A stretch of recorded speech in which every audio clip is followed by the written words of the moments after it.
All right, we're going to go back to Israel now for a brief moment. Updates from the ground. Hamas deputy leader Saleh al-Aruri was killed in an attack in Beirut. Now, this is Lebanon, okay? Israel has been striking Lebanon, but southern Lebanese positions, and never directly a place like Beirut until now. So we're going to recap our breaking news coming out of Lebanon, where an Israeli drone has assassinated Saleh al-Aruri, a senior official from Hamas. At least 4 people died in the strike, which took place. I think they were desperately looking for a dub. That's my immediate reaction. My immediate reaction is they were desperately looking for anything that they could consider a dub. So they were like, who's a target? Like, who's a high-profile person that we can hit? And the fact that they did that in Beirut is kind of crazy. They attack another country land. I mean, they've done it a lot. They've attacked Lebanon quite a bit. They've just never attacked Beirut. Beirut would be considered definitely a major escalation, right? Like, I don't know how to compare it with America, but it's basically seen as like a given that southern Lebanon and northern Israel are taking pot shots at one another without it being considered a red line by either party, I guess, because nobody wants a two-front war. Well, I mean, certainly not Israel. And Israel, on the other hand, obviously, historically, has been very aggressive towards Lebanon, but at least in recent years, has not escalated this much. Why is your shit cutting in and out? Is it?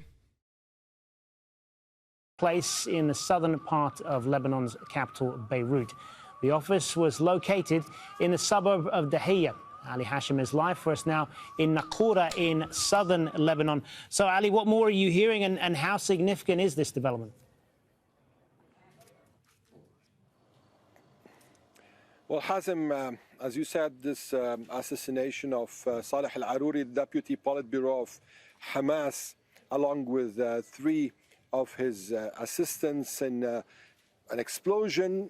Till the moment, we don't have any confirmation whether this was a drone attack, whether this was an explosion, a bomb planted in the office, or a warplane. Till the moment, there are no clear, there is no clear picture on how this was conducted, though there are many that are saying it's likely a drone attack. And if it's a drone attack, then this is the first time since 2006 in Beirut. The other thing is that Saleh al-Aruri's significance within Hamas. He's the liaison between the military wing and the political bureau. He is the man who's known to be one of the founders of the military wing of Al-Qassam brigades. He was in Israeli prisons for 15 years, since the 90s and till 2010 when he was released. Then he left to Syria, and from Syria to Turkey, and from Turkey back came to Lebanon, where he was assassinated today.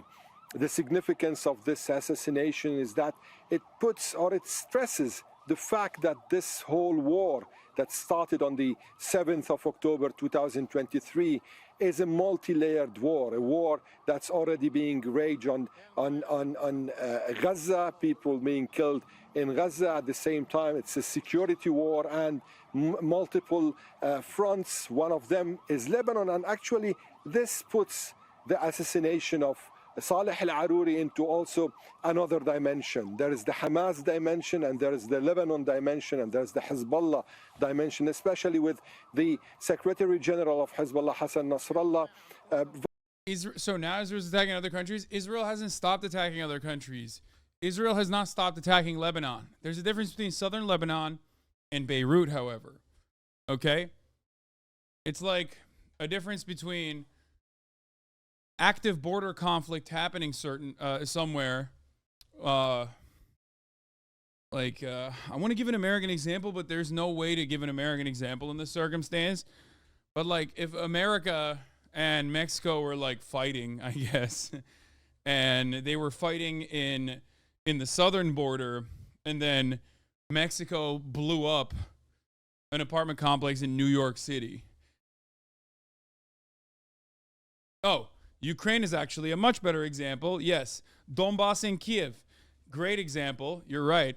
Russia and Russian proxies fighting against Ukrainian forces in Donbass was a constant thing. Blowing up positions in Kiev, however, I mean, if we're talking pre-invasion, obviously, if that had happened, if that had occurred, that would be a major escalation and very different.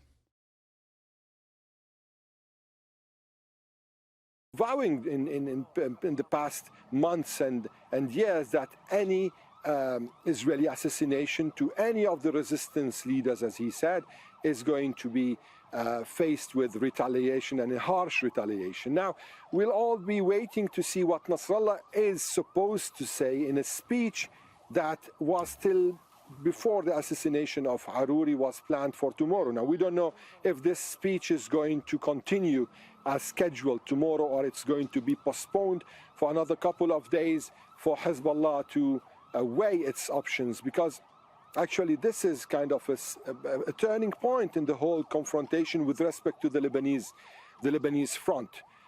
For the front in Gaza, it's just part of this whole context, but for the Lebanese front, it could be a trigger for something bigger, especially that it comes a week after another assassination in Damascus. Israel is trying to take this whole confrontation to a new space.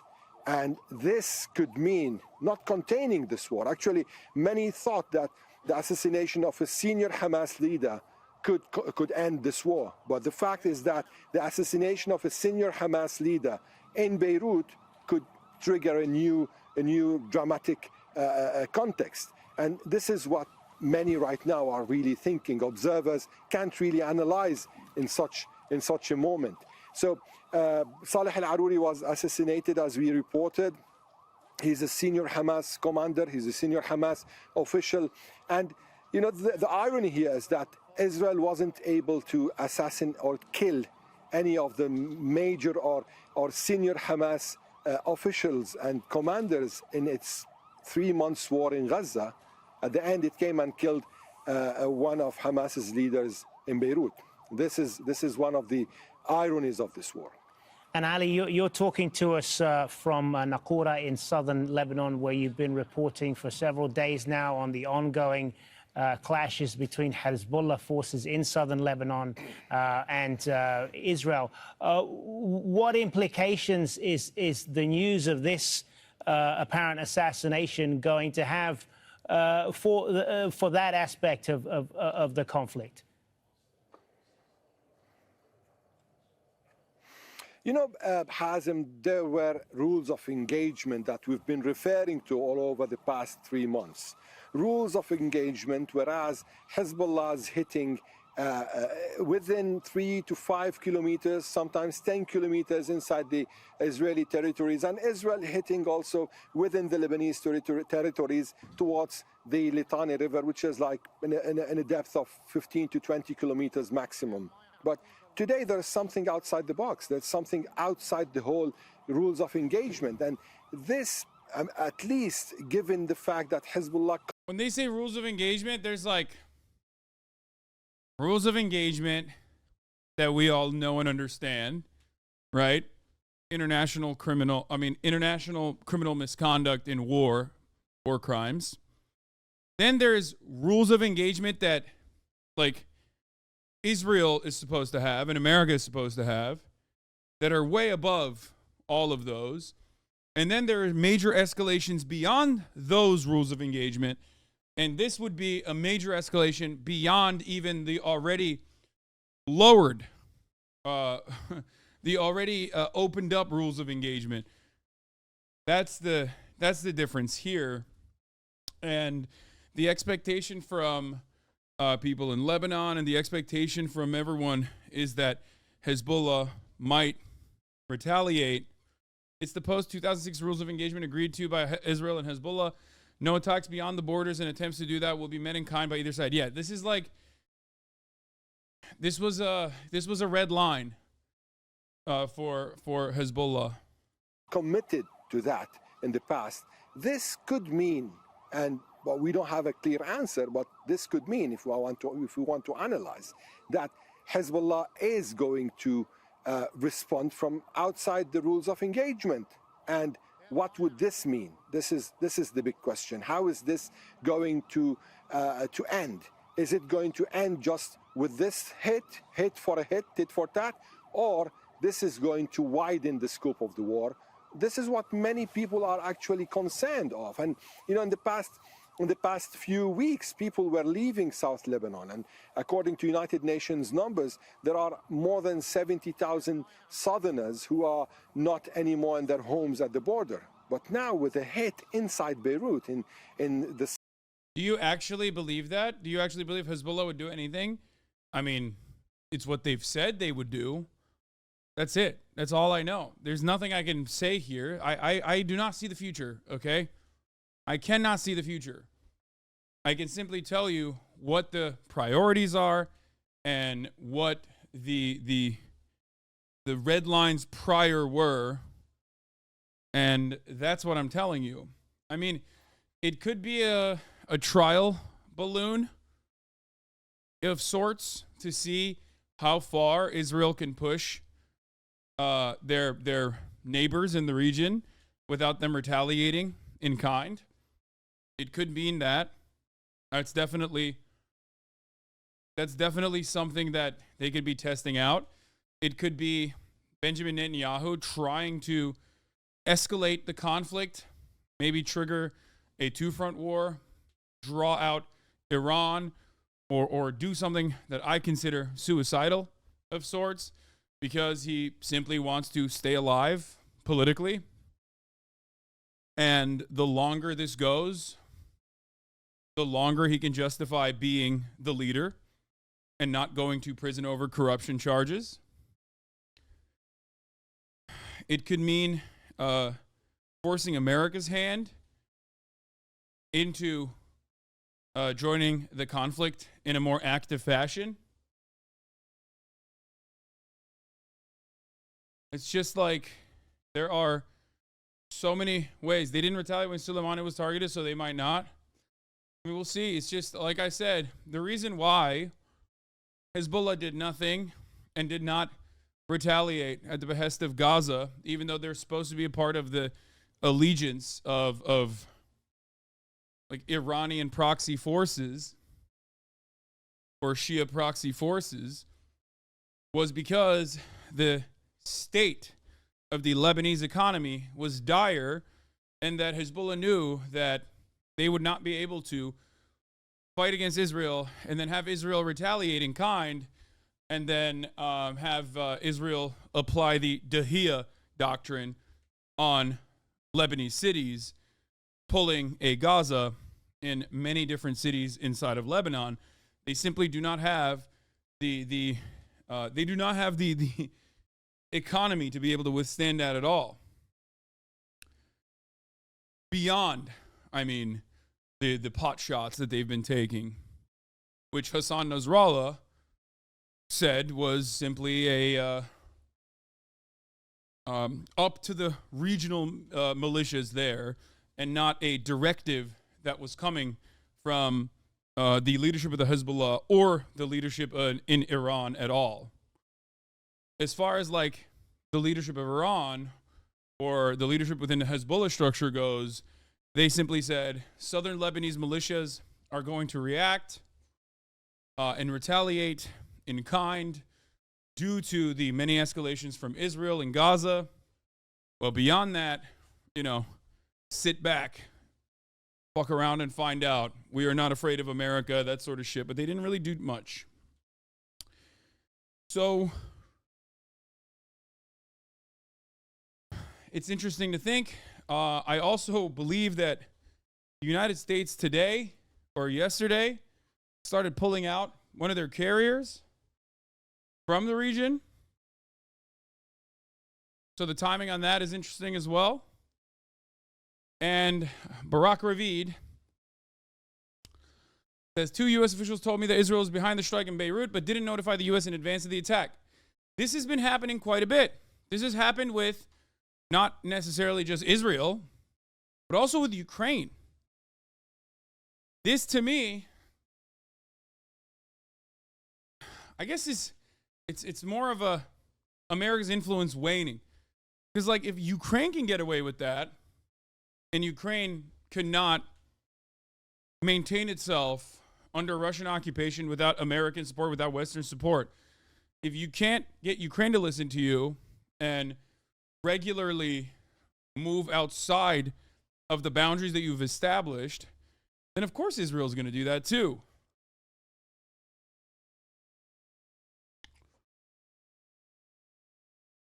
A senior Israeli official confirmed Israel didn't give the U.S. a heads up, but it said Israel notified the Biden administration as the operation was happening.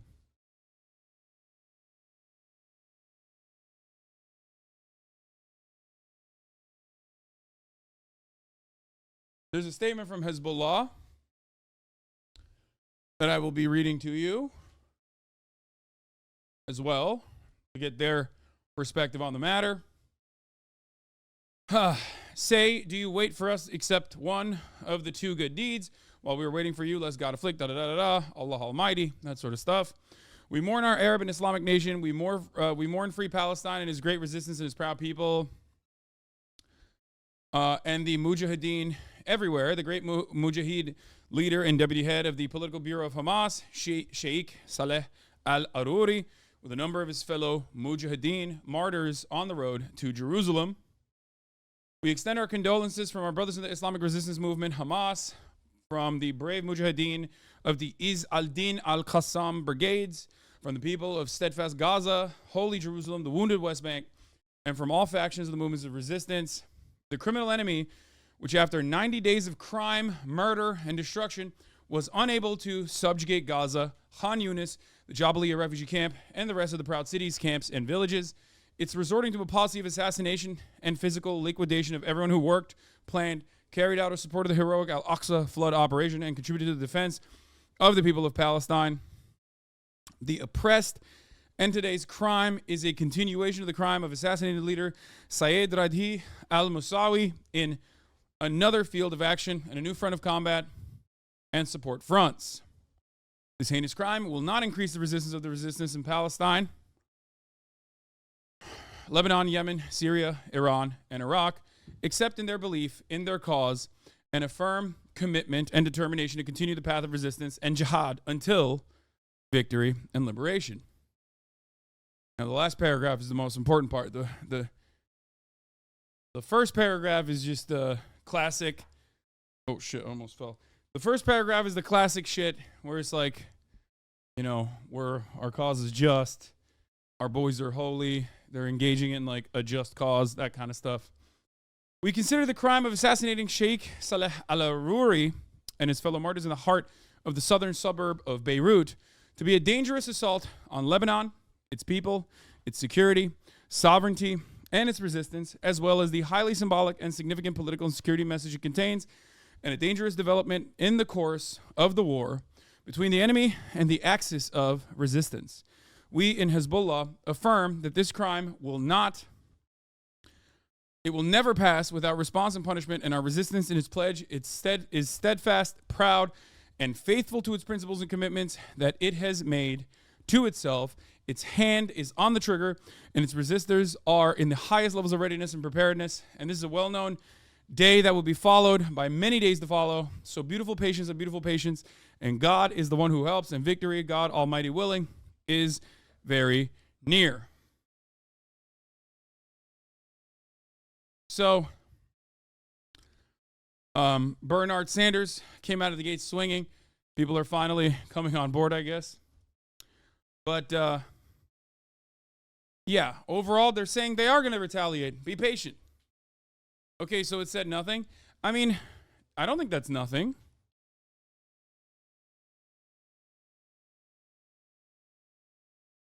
We in the Hezbollah affirm that this crime will not ever pass without response and punishment, and our resistance in its pledge is steadfast, proud, and faithful to its principles and commitments that it has made to itself. Its hands on the trigger and its resistors are in the highest level of readiness and preparedness. That seems like they're saying we got shooters.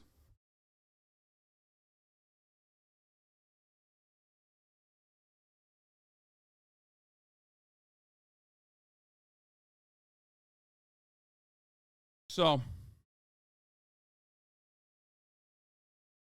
there's that. So we'll see what happens. The one who killed is the one who wanted to harm Hamas. The interview with the prime minister's spokesman after the killing and the stuttering. What?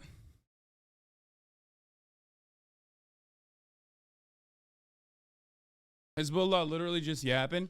They have been yapping quite a bit. They have been Yappington. They've been going to Yappington University. For sure.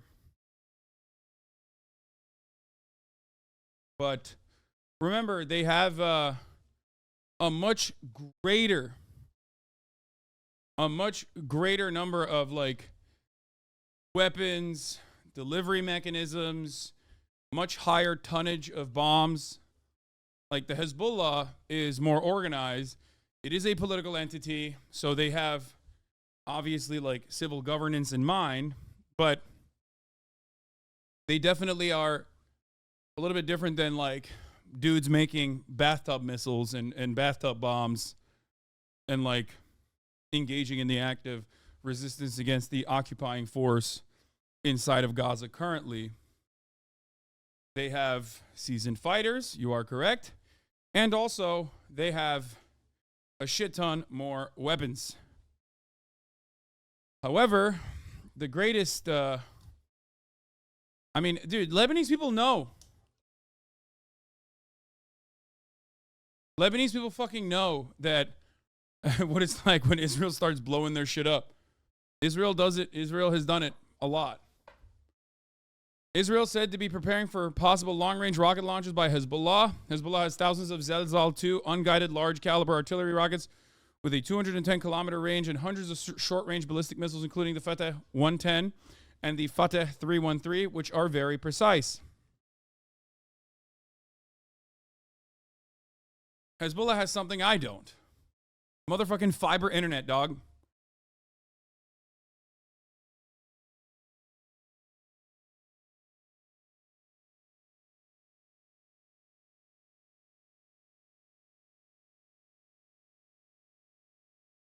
They do. Like, there's a non-zero chance that there's motherfuckers in Hezbollah right now watching, and they won't even see the top of the hour ad break. Because there's no ads being served in Lebanon.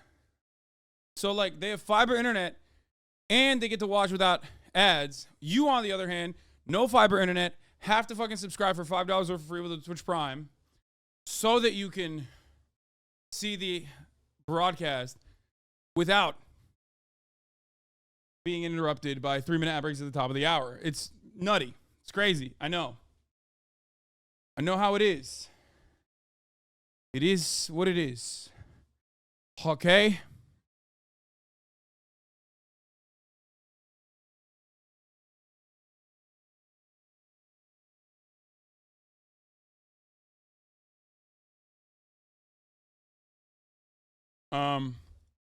Here's the 3-minute ad break now. Such a great example of how the Israeli government doesn't prioritize the safety of its citizens at all. I agree. So, anyway, it is a dangerous escalation. I wonder what the other regional partners are thinking. Like, because there's Hamas members, especially like high-ranking members within Hamas in every other country. Now, Lebanon is different than Turkey. Lebanon is different than Qatar. Lebanon is different than the U.S. client states. Lebanon itself has Hezbollah in it within its political structure, which is part of the reason why they are not an ally, like a on-paper or off-paper ally to Israel in the same way that Recep Tayyip Erdogan is, right? Recep Tayyip Erdogan can say whatever he wants about how, Netanyahu, you are Satan Yahoo. Like, he could be like that all day, every day. He could be like, you are the Nazi. But then ultimately, simultaneously, Turkey is responsible for like almost half of the steel going into Israel and almost half of the energy going into Israel by way of Azerbaijan, and they could destroy the Israeli economy in a way that the people of Yemen could ever dream of if they wanted to, like that, but they never will, because it's all just talking. Erdogan is the big yapper. You guys say Hassan Nasrallah is a yapper, but the real yapper in the situation is Recep Tayyip Erdogan. Yeah, all he needs to do is basically go like this. Just go to the valve and do this. Shut off the gas that goes through pipelines in Turkey to Israel. But he's not going to do that. Just like his son is going to continue doing commerce with Israel. His son's ships are going to continue doing commerce with Israel directly. So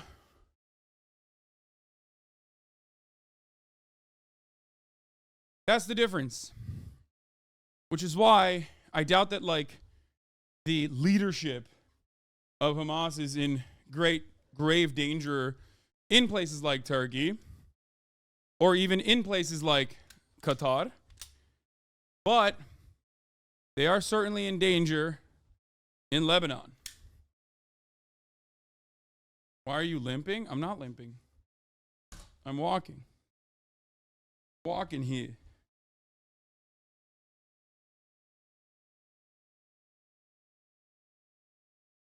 Southern suburb of Beirut. This is another reason for people to be concerned and for civilians to be feeling unsafe anywhere, whether it's in the south or in Beirut. And this takes this whole confrontation, as we've been saying, into a new dimension. All right, for the moment, Ali Hashim in Naqoura in Lebanon. Let's go to Zaina Khoda, who joins us on the line now from Beirut. So, Zaina, you have reported extensively from the Lebanese capital for many years now. Targeted assassinations, as this certainly appears to be, are unfortunately nothing new in Beirut. But what do you make of what has happened here over the last hour? Well, nothing new, but the first assassination in years. And once news broke of an explosion in the southern suburbs of Beirut, which is an area where Hezbollah holds sway, I can tell you there was panic. There was panic in the Lebanese capital. The Lebanese know what this means. There were reports of a targeted strike, a targeted assassination, a serious escalation. It definitely escalated and widened the ongoing conflict along the Lebanon-Israel border. The conflict along the border is now, it's going to enter its fourth month. But the targeted killing made many people here in the capital feel that this conflict could widen and could escalate. And all eyes are now on Hezbollah's reaction. Because even before Hezbollah joined the battle to support its ally Hamas in Gaza, the Secretary General of Hezbollah, Hassan Nasrallah, made it very, very clear. And his equation was there will be a fierce retaliation if any leader of the axis of resistance, whether it's a Syrian, a Palestinian, a Lebanese, an Iranian, any leader killed in Lebanon will trigger a fierce reaction.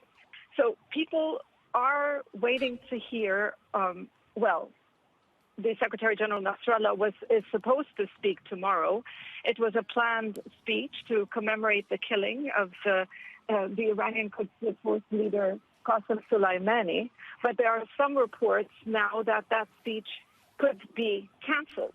So it will really depend whether this serious escalation will lead to a full-scale conflict. Now, many in Lebanon will tell you that Israel is trying to trigger a conflict. It has been escalating attacks in southern Lebanon, but definitely this assassination crosses a red line, and assassination breaks really the rules of engagement, which have been in place for 3 months now. So all eyes on what Hezbollah will do following the killing of Saleh Aruri. And we have to point out that it's not just Saleh Aruri who was killed. He was killed along with a number of military commanders. So this was a serious blow to Hamas's military infrastructure, if you like, in Lebanon. Like I said, I think one of the interesting parts about this is like, why?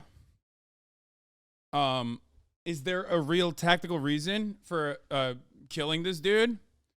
Only because you can't get to like Yahya Sinwar, which Israel has claimed they have, found his house, or he's in his house. They have him surrounded for weeks. Every other week, there's a new update from Israel saying like, "Oh, we got him.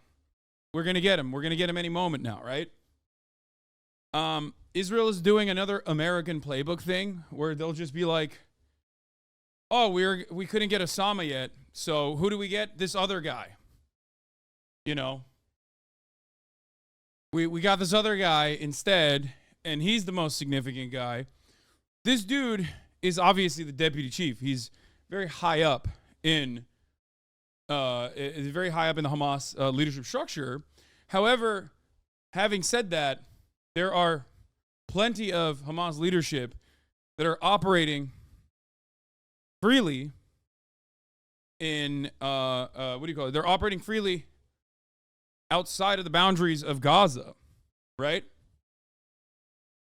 The problem is, you only do this, especially when it's a major escalation, you only do this when you're running out of options because people are looking at what you're doing with all of your military might.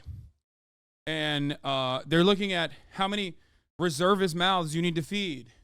They're looking at the secondary impact of said reservists coming back home and having to deal with their own businesses. Because like the Israeli military is comprised not of military members, full-time military members, but instead of shopkeepers, accountants, marketing guys, small business owners.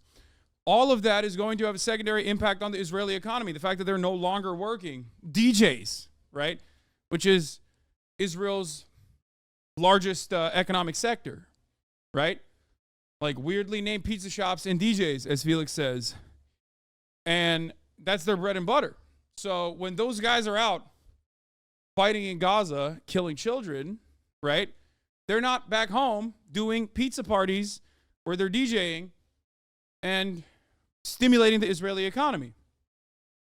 So that puts a timeline on how long you can fight this war, how long you can engage in ethnic cleansing.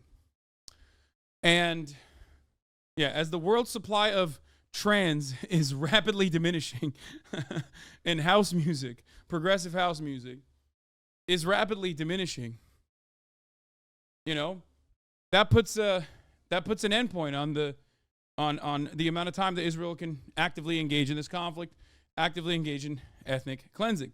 So, and it makes it less popular overall. The prospect of war less popular overall, especially when you have nothing to show for it. Especially when you still have Israeli tanks being blown up, fucking, Roadrunner style, with like some 18-year-old in an Adidas tracksuit, a fake Adidas tracksuit, coming out of a hole and just like putting a bomb, Looney Tunes style fucking bomb, and then running away and then blowing up a fucking tank.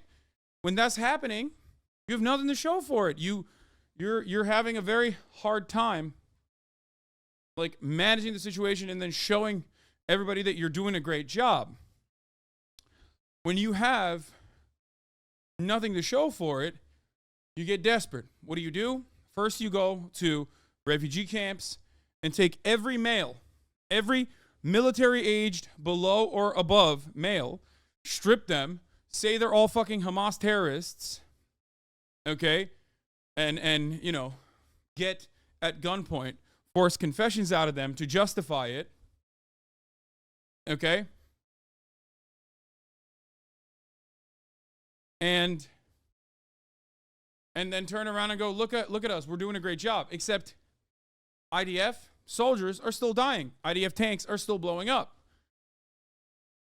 Missiles are still being fired, like on New Year's. Missiles are still being fired. You've occupied half of Gaza. You're blowing up the other side that you haven't occupied yet, but are like trying to occupy. And they're still fucking lobbing missiles into Israel. At that point, the Israeli citizens recognize, okay, well, where's our safety? Penetrating through that thin veneer of safety that Israel tries to reinforce over and over again is the sole reason as to why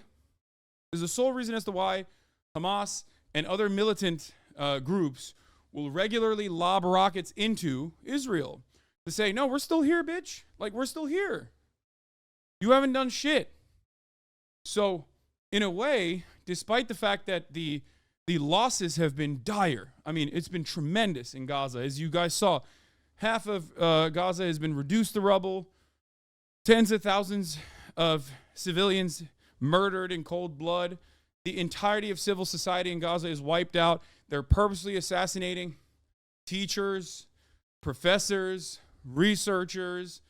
They're going into banks and stealing money and money exchanges. Like, they're bandits. Israel and the Israeli occupying force is operating like fucking bandits. And those are the numbers that we do know. 10,000 children, 30,000 total, or not 30,000, like 20 something. I don't know what the last number is. They're doing all this stuff. They're killing doctors, they're killing journalists. And they have nothing to show for it because turns out Israel is not more safe now. Right? At this point, at a certain point, you have to show a prize. Right? You have to show a prize. To say, look, we got this. And because they couldn't get that in Gaza, because they couldn't say, like, look, the number of rocket strikes into Israel is greatly diminished, for example, then they have to take out a high priority target. They have to assassinate a high priority target. That's why they went after this dude. And there's two reasons to do that. One, to show the public in Israel a big dub for you, right? And two, to continue escalating the conflict and the tensions. When you do that, you extend the war. And the longer the war goes, the longer Netanyahu can remain in power and not go to prison. On top of that, Israel can test out something very important here. Will the major red line in Beirut being crossed turn into will the major red line that they've crossed turn into a two-front war? Will Hezbollah fight back? If they don't, then Hezbollah's influence in the region has diminished. Iran's influence in the region has diminished. Iran as a regional power is no longer interested in following through on their promises. You understand? So it's a gamble. It's a big gamble.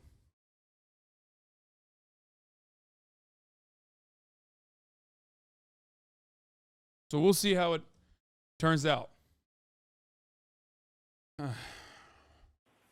And Zaina, just give us a sense of how much of a presence Hamas had, not just in Beirut, but in Lebanon in general. What was the role that the Hamas operatives played there? Well, as of late, Lebanon became a safe haven, if you like, for the leaders of Hamas. As of late, it became a strategic base for Hamas. After the rapprochement between Hamas and Hezbollah a few years back, there was a falling out following conflict in Syria. Since then, they have been slowly building their infrastructure, the political presence in the country. Hezbollah and Hamas closely coordinate with each other. Since the conflict on the border began, We've seen several meetings, between Hezbollah Secretary General Hassan Nasrallah as well as with the assassinated deputy leader of Hamas, Saleh Aruri. So you had this close coordination, and in many ways, they were living and working in the southern suburbs of Beirut.